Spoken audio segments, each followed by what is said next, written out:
집에 문설주, 그리고 인방하고 문설주, 그 문정문이죠. 문정문에 이 양쪽에 기둥 문설주하고 그리고 위에 있는 인방 여기다가 그러니까 이 디귿자로 되는데 디귿자로 이제 다 피를 바르라는 거죠. 피를 다 보이게끔. 그것이 이제 피를 바르게 되면은 하나님의 영이 와서 여기는 나를 믿는 집이네 그러면서 넘어간다는 거죠. 그리고 그것이 없으면은 그 집으로 하나님의 영이 들어가가지고 거기 들어가서 장자만을 싹싹 주는 게 아니겠습니까? 그게 이제 그 마지막 10번째 재앙이지 않습니까? 그게 이제 6월째고 그리고 이제 나머지 부분에 있어서는 8절에 보게 되면 그날 밤에 이것을 피를 잡아가지고 다 이렇게 문설주하고 인방에 바르고 나서 밤에 고기를 불에 굽습니다. 불에. 그리고 이 누룩이 들지 않는 빵, 무교병과 그리고 또 한 가지 쓴나무. 이것도 이제 고통이죠. 이것도 괴로움. 이것도 이 조상들의 그 450년을 기억하는 거죠. 우리 조상들이 이렇게 힘들었구나. 쓴나물하고 무교병 아울러서 먹고 그리고 또 보게 되면 9절에 날 것으로 생으로 먹지 말고 삶아서도 먹지 말고 머리 다리 내장을 전부 다 불에 구워가지고 먹으라라고 아주 구체적으로 자세하게 이렇게 명시를 하고 있습니다. 그리고 또 한 가지 10절에 보게 되면 이것이 이제 요 대목이 참 개인적으로 참 인상적인데 아침까지 남겨두지 말며 아침까지 남은 것은 곧 전부 다 불사가 버리라 이렇게 얘기하고 있습니다. 이것이 나중에 어떻게 됩니까? 광야 시절에서 하나님께서 함께하는 증거로 만나와 메추라기가 계속 하나님께서 보내주시지 않습니까? 그런데 어떻게 합니까?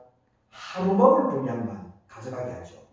그리고 그 다음날 남은 것은 다 썩죠.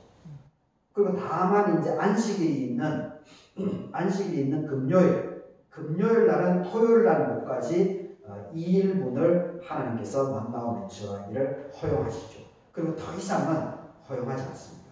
그리고 남은 것은 곧바로 다 소멸되어 버리는 그런 것이 이제 광야에서 나오는데 여기서도 동일합니다. 10절에서 아침까지 남겨두지 말라.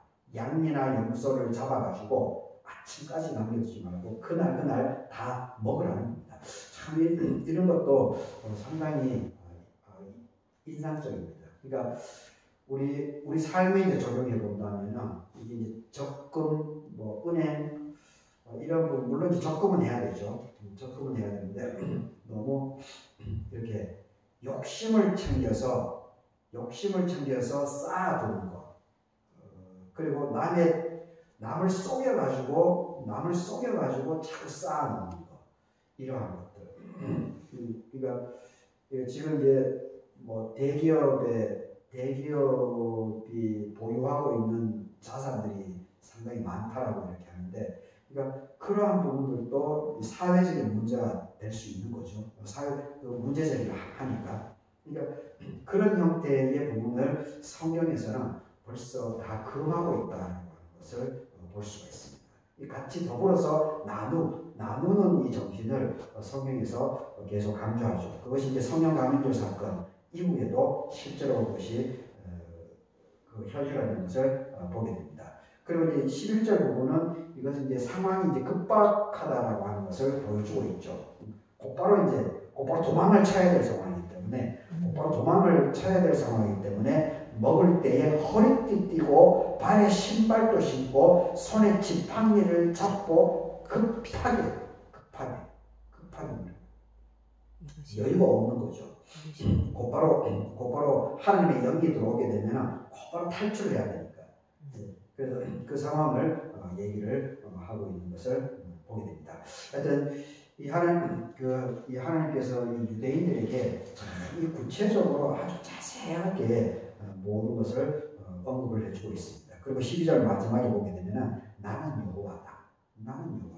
그렇게 하는 것이 하나님이다. 하나님께서 직접 너와 함께 하셔서 그런 일을 행하고 있다라고 다시 누누이 나는 하나님이다. 그 주체, 그 변화시키는 것이 바로 하나님이다라고 하는 것을 계속 강조하고 있습니다. 하여튼 우리 삶들에 찾아오는 이 모든 것이 내가 생각할 때 좋지 않은 그 자체도 사실 괴로운 부분이긴 하지만 성경의 관점을 보게 되면 그것도 하나님께서 허락했기 때문에 우리에게 경험되고 있다라고 하는 것도 볼 필요가 있습니다. 물론 이제 이것이 논쟁이 될 수 있습니다. 특별히 이제 우리 6.25 전쟁 때 그 많은 사람이 희생된 거, 이태원 참사에서 세월호 사건에서 많은 사람이 죄 없이 죽은 거, 그리고 2차 세계대전 과정 속에서 그 유대인들이 죄 없이 학살된 거, 그럼 그것도 하나님의 뜻이냐? 이게 또 논쟁으로 빠질 수 있습니다. 논쟁으로 빠질 수 있는데, 근데 참 그렇게 되면 힘들죠. 그렇게 되면 참 괴로운 건데, 근데 참 하여튼 모든 것이 참 이게 쉽게 이렇게 선언하는 것이 쉽게 선언하면 안 되는 건데, 하여튼 되어지는 일은 하나님에 의해서 되어진다라고 하는 것을 우리가 잘 새기면서 그것을 잘 받아들이면서 그것을 잘 헤쳐나가는, 잘 받아들이고 그리고 그 대안을 우리 스스로가 믿음 안에서 이렇게 대안을 잘 이렇게 모색해 나가는 그 탈출구를 만들어 나가는 이러한 믿음 안에서 그렇게 해 나갈 때 이 성숙한 그리스도인으로서 이 세상 사람들에게 정말 손가락질 당하지 않고 빛과 소금의 역할 그리고 선한 영향력을 미치는 것이 아닌가 저는 그렇게 생각합니다. 저도 뭐 쉽지는 않지만 특히 어려운 일에 난관에 처했으면 쉽지는 않은데 그 단적으로 우리가 지금 교회 문을 판매하고 사택을 짓는다라고 결정은 했지만 아직도 대안을 우리가 찾아내지 못하고 있지 않습니까? 참 이 현실이라고 하는 것이 쉽지가 않은 것 같습니다.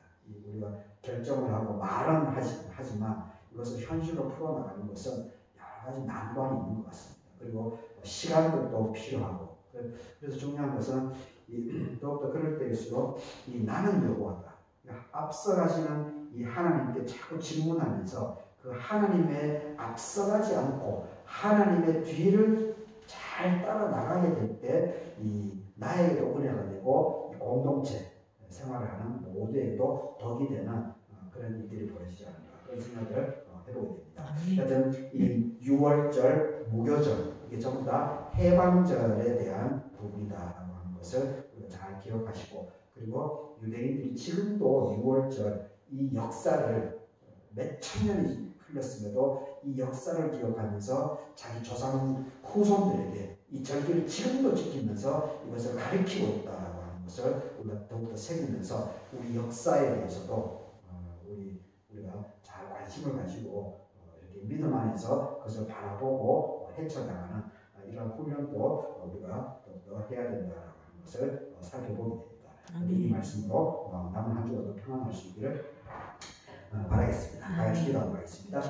이후에 너희의 자녀가 묻기를 이 예식이 무슨 뜻이냐 하거든 너희는 자식들에게 이르기를 이것은 무교절을 누룩 없는 빵하고 쓴 나물을 먹고 그리고 양과 염소를 잡는 이것은 여호와의 6월절 제사라. 여호와께서 애굽 사람에게 재앙을 내리실 때에 애굽에 있는 이스라엘 자손의 집을 넘어서 우리의 집을 구원하셨느니라. 아버지 하나님 오늘 출애굽기 12장의 말씀을 살펴보게 됩니다.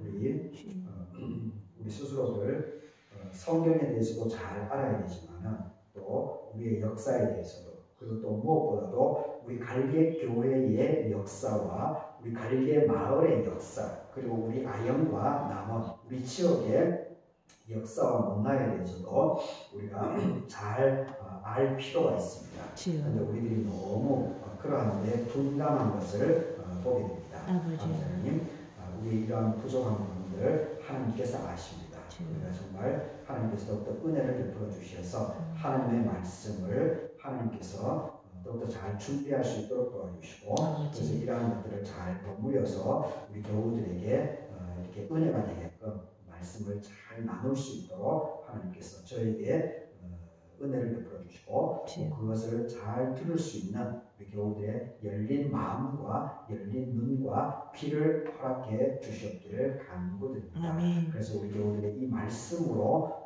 그대로 삶을 살아나감을 통해서 주여. 하나님께 은혜를 받고 영역이 강건해져 나가고 주여. 또 주변 사람들로부터 존경을 받아 나가고 가정이 번성해 나가고 아멘. 자녀 손들에게도 영향력을 미쳐서 아버지요. 정말 자녀 손들에게 또 믿음의 대장부들이 많이 배출될 수 있는 아멘. 그런 주의 재단에 우리 교우들과 자녀 손들이 될 수 있도록 하나님께서 책임을 져주시고 앞서 나가 주시옵기를 간구드립니다. 아멘. 남은 한 주간의 삶을 맡게 드립니다. 예수님의 이름으로 기도드립니다. 아멘. 아멘.